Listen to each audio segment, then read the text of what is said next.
What's up, players? In this video, we are going to talk about the 1-3-1 defense, and we are going to talk about the position of the bottom or the eagle. We call it the eagle in our defensive scheme. Some people call it the rover, the chaser.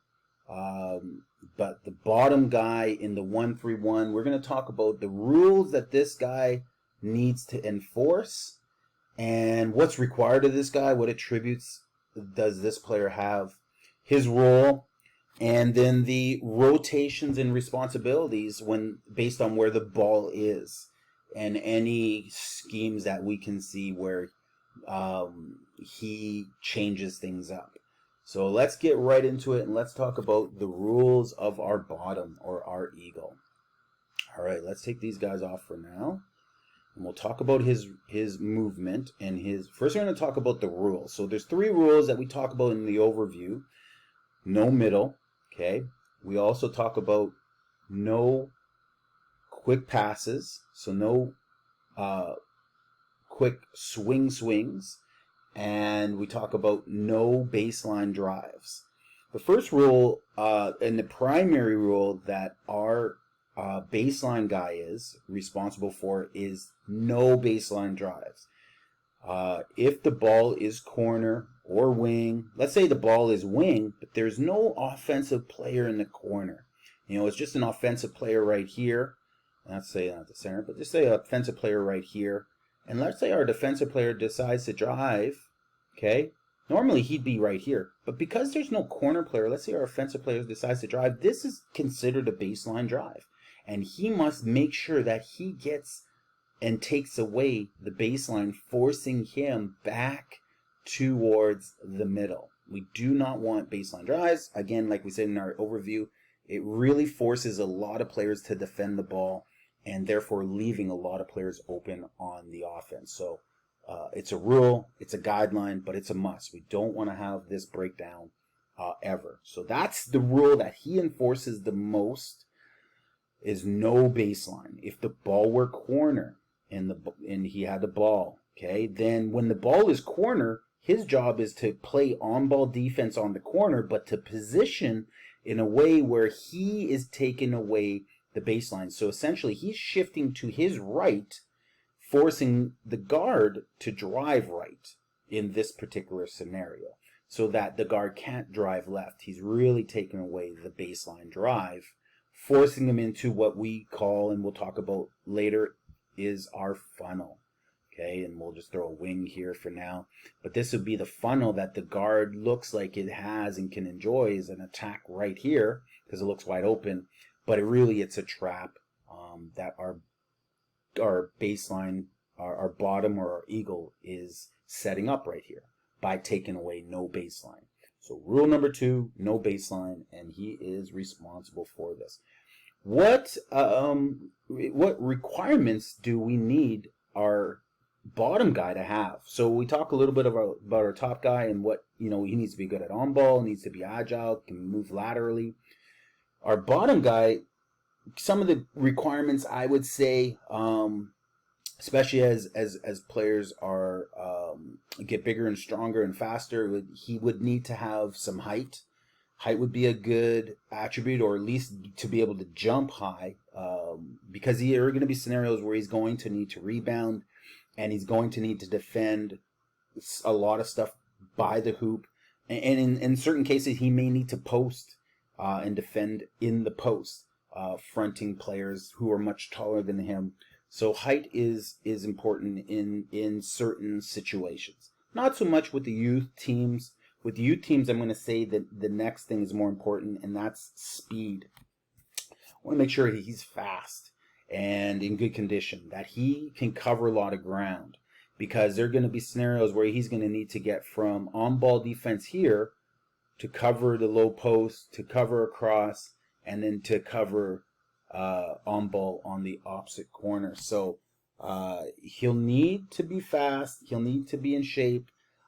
Good awareness. He needs to be a hawk. So an eagle has amazing eyesight, and this is the mouse. And the eagle needs to be able to see this ball all the time and be in alignment with that ball. Especially when it's here, he's got to be able to get coverage here. When the ball is middle, he's got to be able to get coverage here and defend two players possibly. Again, no middle forces him to cover more people. When the ball gets over here, he's watching that ball and he's aligning with that ball. Let's get the ball. There we go. He's aligning with that ball wherever it's positioned is his responsibility for alignment. And excuse me, when the ball is here, that's not a sign for it to come corner. It's a sign for him to cover in front the low post. And so on ball defense, he's fast. He can cover a lot of ground, a little bit height or can jump high. Good conditioning because he'll have to run a lot, and good on ball defense. And able to not let defenders go baseline. We'll talk a little bit about his role and in what we'll find this player doing a lot of is like I said, when the ball comes corner, he often will have to really just be a good on-ball defense. The on-ball defender, and a lot of times it's about getting there fast. This guy may have started to go baseline because he wasn't rotated there yet, but he's able to cut off that baseline first and get position, forcing that player to stop. Maybe he got all the way here. Doesn't matter. I kind of got things in my way when I'm trying to move it, but we'll move that here. So he was able to cut it off, and take it away, and he was able to contest the shot, get his hands up, but his goal was to always take away that on ball or that baseline drive. Number 2, able to melt into a passing lane. So when he's playing on ball defense, and we'll put a center here, or center when our bottom has to cover corner, our center rotates usually from here down to fronting the low post positionally, okay? And when the ball's in corner, and when it's in corner, usually we're putting up a little bit of a funnel, or not a little bit, but we're kind of creating a funnel situation so that when this guy drives baseline, our center plays on ball defense here, and we get a trap situation right here into our funnel. And an important skill is our shooting guard's got to dig, but also remember that he's got to melt now and cover what's behind the center. Any passes that may have been directly behind the center. And it might be as high as the dotted line that he has to come up to. So he's got to cover this zone right here that's behind the center and take away or front anything and anyone that might be directly behind the center right here. Okay, so he's good at melting. He's good at covering. He's able to drop. I would say the second thing, he's able to read the ball and align with it. So we talked a little bit about this earlier. But his job is to always be in alignment with where the ball is. If the ball is here, he's aligned right here. If the ball is here, he's aligned right here. If the ball is here, he's aligned here, but he's kind of staying between the ball and the hoop. Okay, he's aligned right here. He's maintaining this position right here. Okay, that's an alignment kind of between the ball and the hoop. And then if the ball comes down corner, he's able to cover ground and cover the corner on ball. So there's going to be alignment with the ball that he can do. Third thing, he's able to front taller players. So a lot of times if there's a post here, his job is to, let's say the ball is high corner, he has to front this guy. He's got to get the front position and stick his butt out and push on the defender with his butt. He's got to play a little physical with his back and his bottom, and he's got to have his hands high, and he wants to deny the pass going to the center right here, because our center is going to be in a position between the ball and the hoop, so he's going to be high. It isn't until the ball gets passed to the corner that our guard has to rotate out and our center has to rotate down and cover that pass. Okay, so can't go for fakes, can watch the ball, is very disciplined Once the ball leaves the hands, he has enough speed to cover ground, but he doesn't go for fakes. He's good with his alignment. Number 4, able to play physical. So again, sticking out his butt, sitting on his lap, or pushing on the center with his backside and his back and his bottom, and just being a little more physical. Number 5, able to play good on-ball defense when the ball gets out to the corner, any of the corners, any driving situations. He's got good on-ball defense. Number 6, he's able to funnel to the low corner dribbler in our traps, which we talked about earlier. He's able to funnel the ball to the center, so he knows how to position his hands and his feet and his stance in a way that takes away the baseline drive, makes it look like the ball has a drive going middle, and then he's able to cut him off, dig, and melt. And then, yeah, that's about it for as far as roles. Let's talk about the rotations and the responsibilities out of those rotations for the 8 positions of the ball. Let's go with that. So let's just go, we'll just throw guys up. Doesn't matter where they are. And this time I'm going to demonstrate it with all the players on the court. So I'm going to put out the wings, I'm going to put out the top, I'm going to put out the center, I'm going to put out the bottom. We'll throw in defensively. I'm not going to worry about putting too many defensive players in because I want to just focus on the position here. But the reason I put the whole team out is I want to show the rotations, that this is a team game and a team defensive game. So I want you to see the rotations that everybody has to be responsible, especially when you're leaving coverage to go cover another area, why your team has to know their responsibilities as well. So first off, when the ball is middle, top middle, where is his coverage? His coverage is right in the middle, and it is in front of the hoop. In front of the hoop. Okay? And in this case, he may have to cover 1.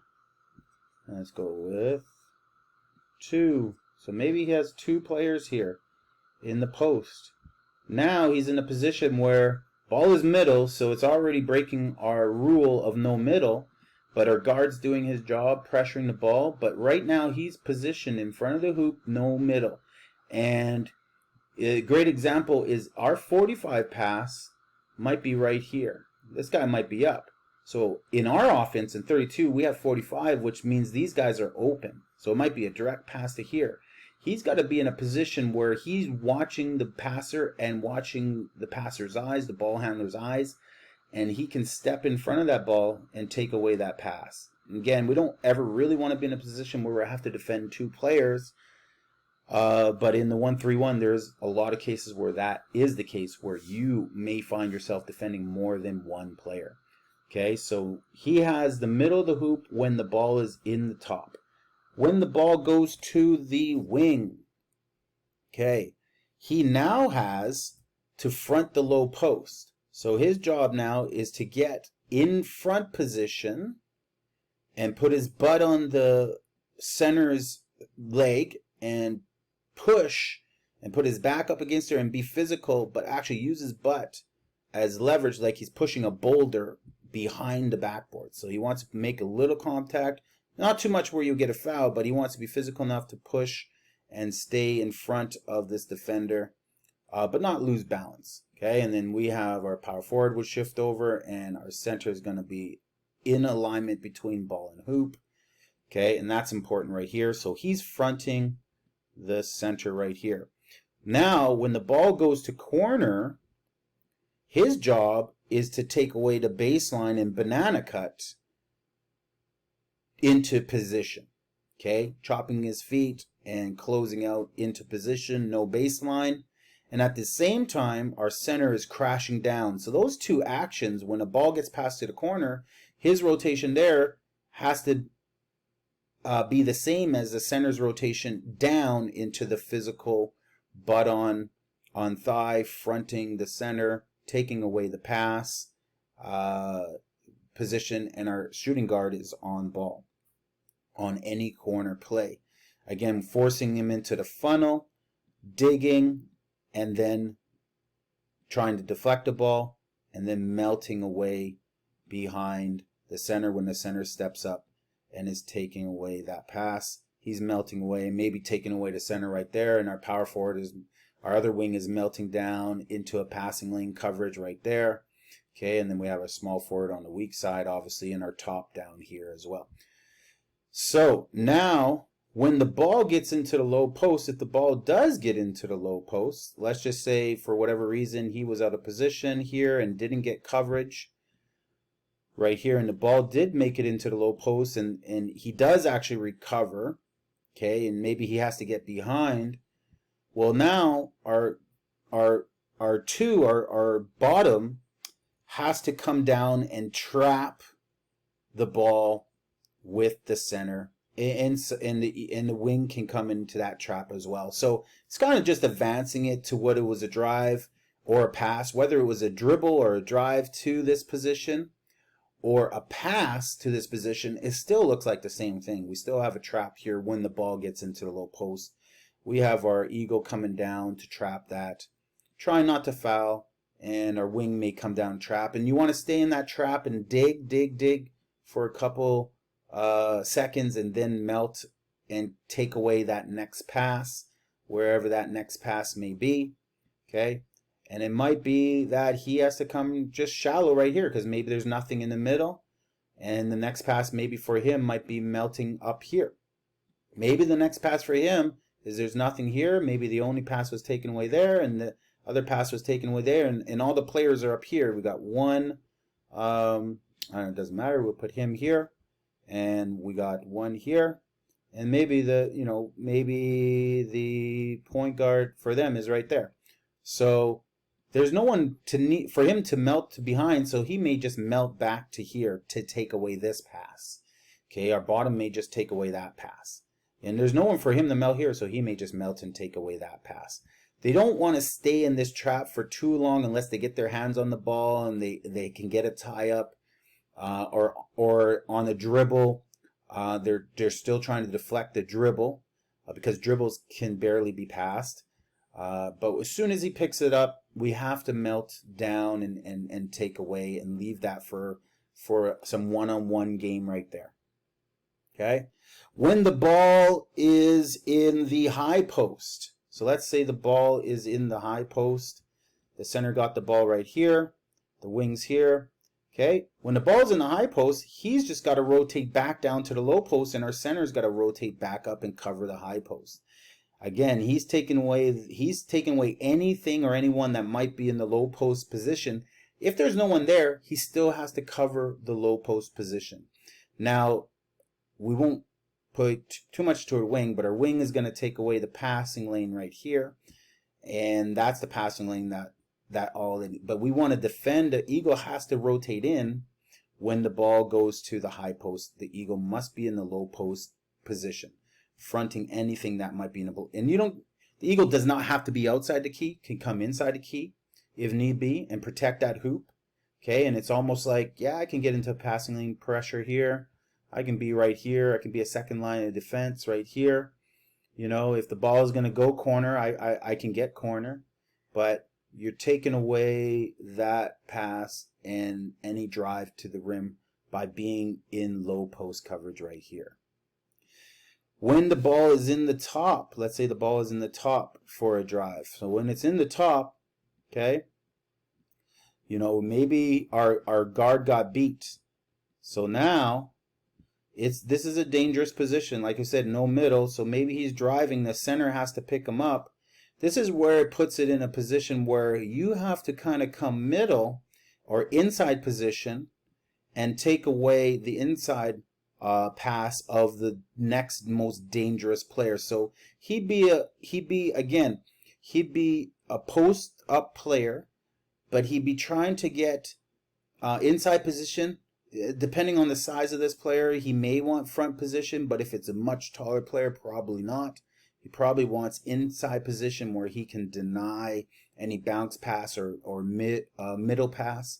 But a lob pass, he may just come back and be able to get in position first and cover the low post if it were a drive here. Okay. Let's say the small forward or the wing were out of position and we had two wide open players and the center was on ball. Now it's like a 3-on-2 challenge here.